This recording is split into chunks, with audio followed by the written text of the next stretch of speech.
ও ফাতেমা, এই পর্দাটা তোমাকে সব সময় করা লাগবে, মাঝে মধ্যে পর্দা করলে হবে না। এর তো রাজাকার, তাই না? স্বেচ্ছাসেবক, মাশাআল্লাহ। আজকে আপনাদের বুঝাই দিলাম। কতগুলা ফালতু লোক বলে না, এই মুহূর্তে বাংলা স্যার কি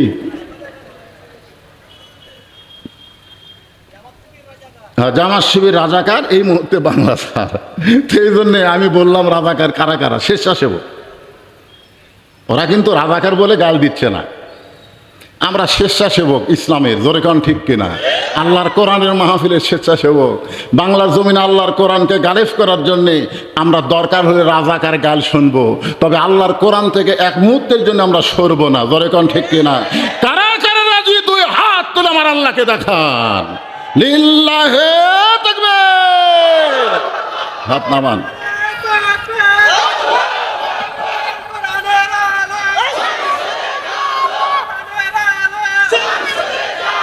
লিল্লাহে তাকবীর।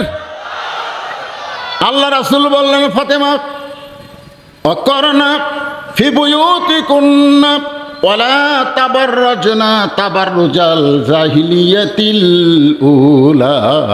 এখন আপনারা বলেন, পর্দা কি সব সময় না মাঝে মাঝে? নামাজ কি সব সময় না মাঝে মাঝে? এই কথা বোঝা লাগবে। নামাজ কি সব সময় না মাঝে মাঝে? রোজা কি সব সময় না বছরে এক মাস? স্বামীর খেদমত কি সব সময় না স্বামী যখন চায়? আর পর্দা ও আমিল সালেহা। আমার মায়েদের জন্য একটু বলতেছি, মায়েরা একটু মনোযোগ দিয়ে শুনবেন, কারণ মহিলা মাদ্রাসার মধ্যে ঢুকে আমার কলিজা ভরে গেছে। সবগুলা ফাতেমা হচ্ছে, সবগুলা ফাতেমা তৈরি হচ্ছে। সুবহানাল্লাহ কর না কেন? হ্যাঁ। তো এখন ফাতেমা বললেন, বাবা পর্দা যদি সব সময় করতে হয়, তাহলে এই মুহূর্তে আপনাকে সাক্ষী রেখে আমি ফাতেমা পর্দার ভিতরে চলে গেলাম। সুবহানাল্লাহ বলতেছেন না? যেটা সব সময় করা লাগবে। এখন দাদি আর নাতনি বোঝেন না, দুইজন রাস্তা দিয়ে যাচ্ছে। দাদির বয়স হলো ৭০ বছর, দাদি বোরকা পরছে। আর নাতনির বয়স হলো 18 বছর, নাতনির গায়ে বোরকা নাই, একটা ওড়না আছে, তাও আবার গলার মাফলা বানাছে এরকম করে। আপনারা বলেন তো, রাস্তার যে যতগুলা মানুষ, বুড়া হোক যুবক হোক, এই সমস্ত মানুষ কার দিকে তাকাবে? দাদির দিকে না নাতনির দিকে? তো সেই দাদি বোরকা পরছে আর নাতনির গায়ে বোরকা নাই। একটা বুড়া মানুষ পর্যন্ত যুবতীর দিকে তাকায়, আর সেই যুবতীর গায়ে বোরকা নাই, যে বুড়ির দিকে বুড়াও তাকায় না, সেই বুড়ি বোরকা পরছে। আমার এলাকায় মেয়ে মানুষেরা মরে গেলে 5 কাপড় দেয়। আমার এলাকার কথা বলতেছি। 5 কাপড় দিয়ে আবার খাটনিতে যখন রাশ লাগে, ওই লাশটা আবার চাদর দিয়ে ঢাকে। ফেরেশতারা এসে ঘুরতেছে আর বলতেছে, আল্লাহ এই মেয়ে মানুষ যখন জীবিত ছিল গোটা পাড়ার লোক সবাই দেখছে, আর মরার পরে 5 কাপড় দিয়ে এই চাদর দিয়ে খাটনি ঢাকলো, ব্যাপার কি?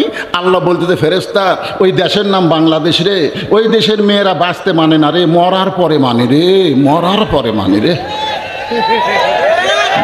মরার পরে বুড়ি হলে আপনি বলেন, রাজশাহীর লোকেরা আমের দেশের লোক, 50 বছর আমের গাছের গোড়াত কেউ যদি বেড়া দেয়, 50 বছর হলো গাছের বয়স, তার গোড়াত দিচ্ছে বেড়া। একজন জিজ্ঞাসা করে, কে রে ভাই বেড়া কেন? বলে, গরু ছাগল যদি খায়। কে রে পাগলা, গরু ছাগল 50 বছর গাছের দিকে তাকাবেই না। তোর এখন ঠিক কিনা? বেড়া যদি দিবার চাও, ওই যে লকা পাতা বার আছে, ওই ছোট গাছে বেড়া দাও।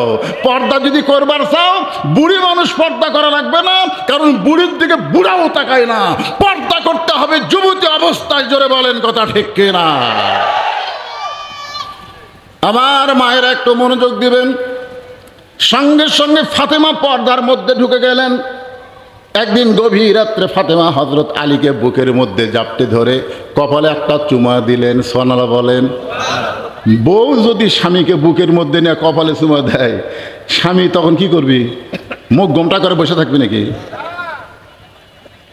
আপনারা হয়তো, আমি এই ওয়াজ করার পরে একজন পাগলা আমাকে মোবাইল করে বলতেছে, হুজুর আপনিও কি আপনার বউ চুমা দেন?